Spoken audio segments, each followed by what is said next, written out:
துணிச்சல் தந்தது முருகன். அந்த சுரவேல் முருகனுக்கு, மதுரைக்கும் முருகனுக்கும் நெருக்கம் அதிகம். முருகனின் முதல் அறுபடை வீடும் கடைசி அறுபடை வீடும் மதுரையில் தான் உள்ளன. மதுரை என்பது மீனாட்சி அம்மன் பட்டினம். மீனாட்சி அம்மன் தாய் பார்வதியின் அம்சம். எனவே முருகனின் தாயாரும் மதுரையில் தான் உள்ளார். முருகனின் தந்தை சிவபெருமான் முதல் சங்கத்துக்கு தலைமை ஏற்று மதுரையில் தான் இருந்தார். எனவே இந்த மதுரையில் தாயமே இருக்கிறார், தந்தையும் இருக்கிறார், மகனும் இருக்கிறார். அப்படின்னா மதுரை மக்கள் எத்தனை புண்ணியம் பண்ணி இருக்க வேண்டும். அந்த புண்ணியத்தின் விளைவாக பசும்பொன் முத்துராமலிங்க தேவர் அவதரித்தார். தென் தமிழ்நாட்டின் மாபெரும் தலைவர் பசும்பொன் முத்துராமலிங்க தேவர் முருகனின் அவதாரமாக கருதப்படுகிறார். அவர் சிலைக்கு அருகே மயிலும் வைக்கப்பட்ட உள்ளது. தேவர் மூலம் மனித உறவில் முருகன் வாழ்ந்தார். அந்த பசும்பொன் முத்துராமலிங்க தேவரை தாழ் பணிந்து வணங்குகிறேன்.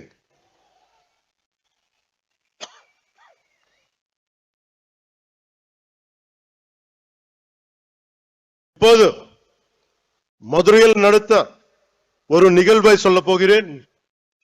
இன்று மீனாட்சி அம்மன் கோயிலுக்கு போறோம், அருளை பெருக்கிறோம், குங்குமம் பெருக்கிறோம், பிரசாதம் கிடைக்கிறது. ஆனால் இந்த தலைமுறைக்கு தெரியாத ஒரு விஷயத்தை சொல்ல போகிறேன். ஒரு காலத்தில் மதுரையே இருண்டு கிடந்தது. நமக்கு ஒளி கொடுக்கும் மீனாட்சி அம்மன் கோயிலில் ஒளி இல்லை. நமக்கு சிந்தூர் கொடுக்கும் மீனாட்சி அம்மன் கோயிலில் சிந்தூர் கொடுக்க ஆள் இல்லை. எந்த ஒளிப்பாடும் இல்லை. கோயில் நொறுங்கி போய் இருந்தது. ஏன் தெரியுமா? 14ஆம் நூற்றாண்டு தொடக்கத்தில் மதுரையை மாலிக் கஃபூர் லூட் பண்ணினான். அதன் பிறகு 60 வருஷங்களுக்கு மீனாட்சி அம்மன் கோவிலில் விளக்கு இல்லை. மீனாட்சி அம்மன் கோயில் மூடப்பட்டிருந்தது. அது மதுரையின் இருண்ட காலம். 14ஆம் நூற்றாண்டின் முடிவில் மதுரையில் மீண்டும் ஒளி பிரிந்தது. அந்த ஒளி விளக்கை ஏற்றி வைத்தார் விஜயநகர இளவரசர் குமார கம்பனன். இதுல இருந்து என்ன தெரிந்தது? நமது நாட்டு நம்பிக்கைக்கு அழிவில்லை, அதுவும் யாராலும் அழிக்க முடியாது. நமது கலாச்சாரம் ரொம்ப ஆழமானது, நம்மை அசைக்க யாராலும் முடியாது. கன்னியாகுமரியில் இருந்து காஷ்மீர் வரை நமது அறம் ஆழமாக இருந்தது. அது இன்றும் ஆழமாக இருக்கிறது, இனியும் ஆழமாக இருக்கும். இதுதான் இந்த தெய்வீக பூமியின் பலம். முருகனின் வடிவத்தில் நமது அறம் தொடர்ந்து தலைக்கிறது. அறம் என்பது என்ன? உலகை தீமை சூழும் போது அதை அறுப்பது அறம். எல்லோரையும் சமமாக பார்ப்பது அறம். தீவர்களை செய்வது அறம். தீவர்களை வதம் செய்வது அறம். அதன் பெயரே புரட்சி. அது செய்பவரே புரட்சி தலைவர். எனவே உலகின் முதல் புரட்சி தலைவர் முருகன் பெருமாள். நம்ம எல்லோரும் இங்கு வந்தது ஒரே ஒரு கடவுளுக்காக, புரட்சி தலைவர் முருக பெருமானுக்காக, உலகின் முதல் புரட்சி தலைவருக்காக. அநீதியை அழித்ததால் அவர் புரட்சி தலைவர். சமமாக நடத்தியதால் அவர் புரட்சி தலைவர். அந்த வெற்றிவேல் முருகனுக்கு, அந்த வீரவேல் முருகனுக்கு அந்த சுரவேல் முருகனுக்கு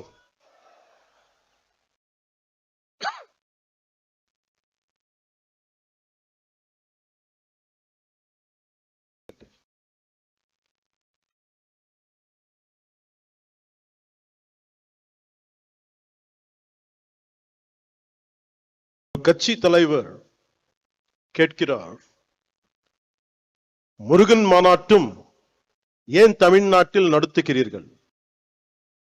யூபிஎல் குஜராத்தில் நடத்த வேண்டியதுதானே என்று கேட்கிறார். இதன் மூலம் பிரிவினை செய்ய பார்க்கிறார். இது போல் சில கேட்கிறார்கள். இன்று முருகை நோக்கி கேட்கிறார்கள், நாளை சிவபெருமானை பார்த்து கேட்கலாம், அம்மனை பார்த்து கேட்கலாம். இந்த சிந்தனை மிக மிக ஆபத்தானது. அதை பற்றி சொல்கிறேன். இந்த சிந்தனை ரொம்ப காலமா இருந்தது. அதை பற்றி சொல்கிறேன். நான் 14வது வயதில் சபரிமலைக்கு போனவன். தைப்பூசத்துக்கு திருத்தணிக்கு போவதை பார்த்தவன். நான் சென்னை மயிலாப்பூர் படித்த போது நெற்றியல் பட்டையுடன் ஸ்கூலுக்கு போனவன். சிறிது காலத்திலே மாற்றம் தெரிந்தது. அடுத்த 10 ஆண்டுகளில் நெற்றியல் விபூதி பூசுவதை கேள்வி கேட்டார்கள். எனவே என் 14வது வயதிலேயே இந்த விதமான கேள்விகளை எதிர்கொண்டவன். எல்லோருக்கும் இந்த எக்ஸ்பீரியன்ஸ் இருக்கும். அதை நாம் பெருத்துப்படுத்தவில்லை. காரணம், நம் இந்துக்கள் செக்குலரிஸ்ட். கிறிஸ்தவராக இருக்கலாம், ஒரு முஸ்லிமாக இருக்கலாம். ஆனால் ஒரு ஹிந்துவாக இருந்தாலே இவர்களுக்கு பிரச்சனை. ஒருவன் ஹிந்துவாக இருந்துவிட்டால் அவன் மதவாதி.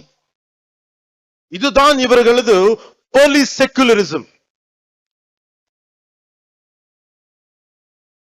நம்பிக்கையை கொண்டாட எனக்கு உரிமை உள்ளது. அதை கேட்க நீங்கள் யார்? உங்கள் நம்பிக்கையை நாங்கள் கேள்வி கேட்கவில்லை. அதே நாகரிகத்தை நீங்கள் கடைபிடியுங்கள். என் மதத்துக்கு மரியாதை கொடுக்கு விட்டாலும் பரவாயில்லை, அவமரியாதையை செய்யாதீர்கள்.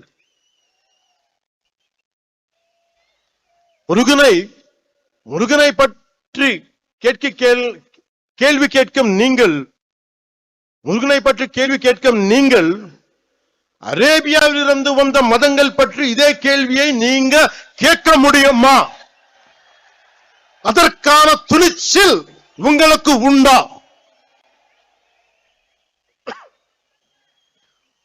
அதனால சொல்ற, சீண்டி பார்க்காதீர்கள்.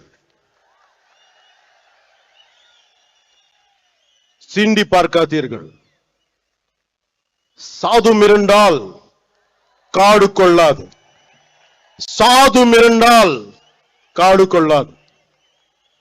సజ్జనుడికి కోపం వస్తే, సహనంతో ఉన్నవాడి కోపం వస్తే వాడిని ఆపటం ఎవరి తరం కాదు.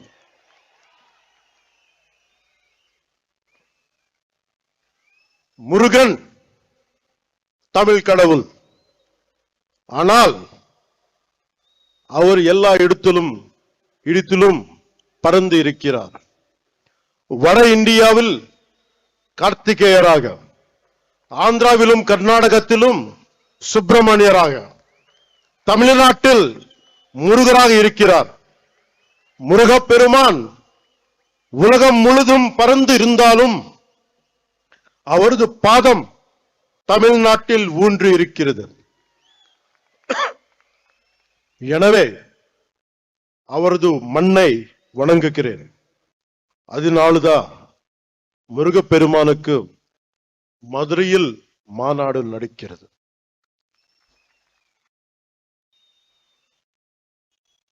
அதனால்தான் இந்த மாநாட்டுக்கு நாம் எல்லாமே வந்திருக்கிறோம். இங்கு சிலர் நிறத்தை வைத்து அரசியல் செய்கின்றனர். நமக்கு நிறத்தில் எந்த பேதமும் இல்லை. நமக்கு நிறத்தில் எந்த பேதமும் இல்லை. கிருஷ்ண பகவான் கருப்பு, காளி மாதா கருப்பு. நாம் நிறத்தின் வழியாக பார்ப்பதில்லை, அகத்தின் வழியாக பார்க்கிறோம். ஆனால் இங்கு கருப்பு நிறத்தை வைத்து கடவுளை சீண்டும் கூட்டம் உள்ளது. நம்மை இணைக்கும் முருகனை சீண்டி பார்க்கிறது ஒரு கூட்டம். கந்த சஷ்டி கவசத்தை கிண்டல் செய்தனர். அவர்களுக்கு கிண்டல் செய்யும் உரிமை உள்ளது. அந்த உரிமையும் ஜனநாயகம் கொடுத்துள்ளது. அவர்கள் என் கடவுளை கேலி செய்தனர், என் கலாச்சாரத்தை கேலி செய்தனர், என் பண்பாட்டை கேலி செய்தனர், என் பார்வையை கேலி செய்தனர். கேட்டால் இதுதான் செக்குலரிசம் என்பார்கள்.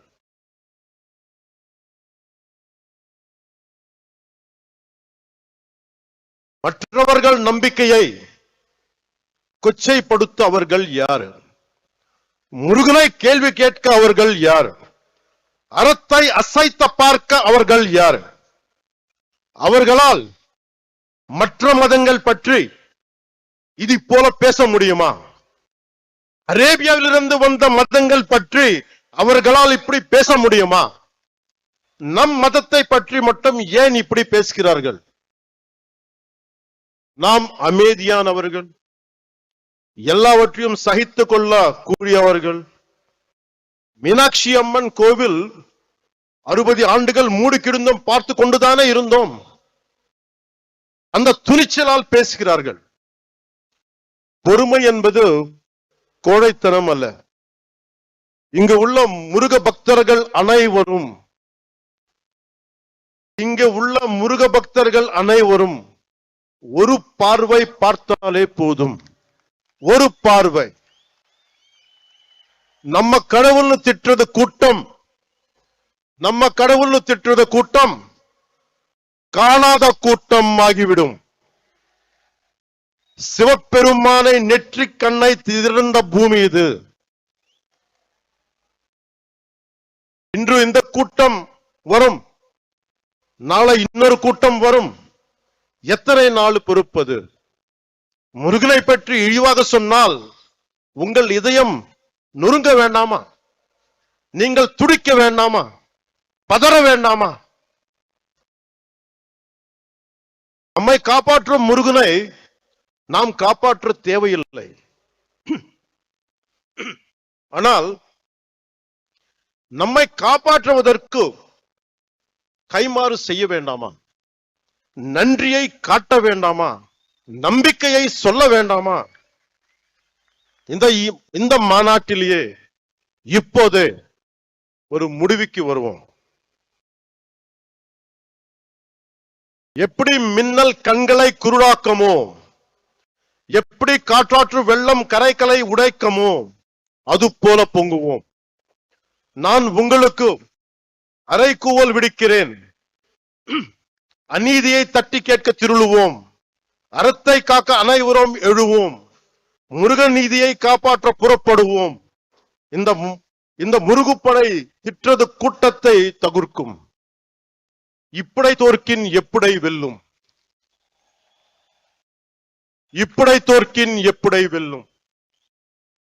அன்பு என்பது பலவீனம் அல்ல, அது துணிவின் அடையாளம், வீரத்தின் ஆன்மா, வெற்றியின் படிக்கட்டு. அன்பால் இணைவோம், ஆவேசத்தால் வெல்வோம். சூரபத்மனை வதம் செய்த புரட்சி தலைவர் பாருங்கள். இது கலியுகம். முருகன் நேரில் வரமாட்டார். நாமே முருகனின் உணர்வாக மாறுவோம். நாச சக்திகளை நிர்மூலம் செய்வோம். இந்தியா அரசமைப்பு சட்டம் நமது அறத்தை காக்கிறது. அரசமைப்பு சட்டம் இல்லாத காலத்தில் மாலிக் கஃபூர் வெறியாட்டம் போட்டான். ஆனால் கடந்த 75 ஆண்டுகளாக அரசமைப்பு சட்டம் இருக்கும் போதே ஒரு கூட்டம் ஆடுகிறது. காரணம், நாசசக்திகளை ஆரம்பத்திலேயே கிள்ளி எறியாமல் விட்டுதான்.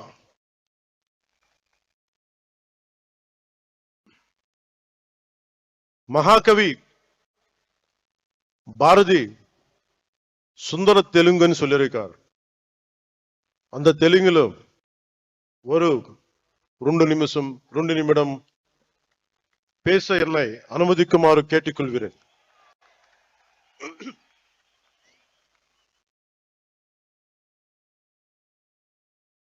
சொல்றதுக்கு முன்னாடி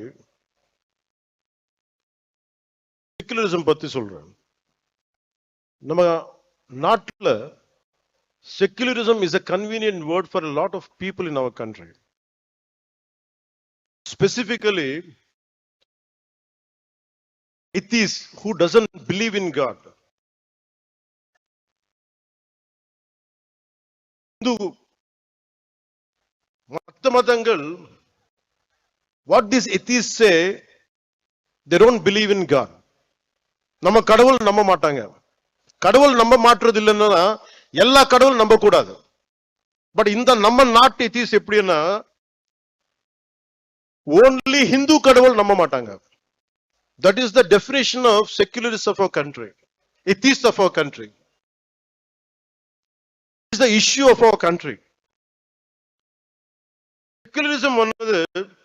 Secularism means no discrimination against anybody in the name of religion. நம்ம நாட்டுல செக்குலரிஸ்ட் வந்து no discrimination against anybody in the name of religion except Hinduism, except Hindu gods and Hindu culture. Hindu culture ne திட்டிட்டேங்க, Hindu gods ne abuse பண்ணிட்டேங்க. That is secularism for them. They don't have the guts to point out any other religion except Hindu dharma. இந்த நாத்திகர் கூட்டத்துக்கு, secularist கூட்டத்துக்கு அரசமைப்பு சட்டம் கொடுத்த one great weapon is there. அது என்ன? freedom of speech, பேச்சு சுதந்திரம், இஷ்டத்துக்கு பேசுறது. நம்ம கடவுளை திட்டுறது பழக்கமாயிடுச்சு. கடவுளை திட்டினாலும் நம்ம எல்லாரும் கோவப்படக்கூடாது, கவலைப்படக்கூடாது. ஏன்னா அது பேச்சு சுதந்திரம். அவர் திட்டிட்டே இருப்பாங்க, நம்ம மட்டும் நிம்மதியா இருக்கணும். ஏன்னா நீங்க இந்துக்கள். இது மாறணும். This has to change. If this does not change, it would be very difficult to sustain our religion, our dharma. Anywhere in our country, being a Hindu, I'm not a fanatic Hindu, I'm a committed Hindu. Respect Islam, I respect Christianity. Only na கேக்குறது என்னன்னா, don't disrespect my Hindu dharma. நம்ம அறம் பத்தி நீங்க எதுவுமே சொல்லாதீங்க. This is my pleading. 2000, is there need to translate? Someone translate? இல்ல யாரா இருக்காங்களா டிரான்ஸ்லேட் பண்றதுக்கு? தெரியுங்களா?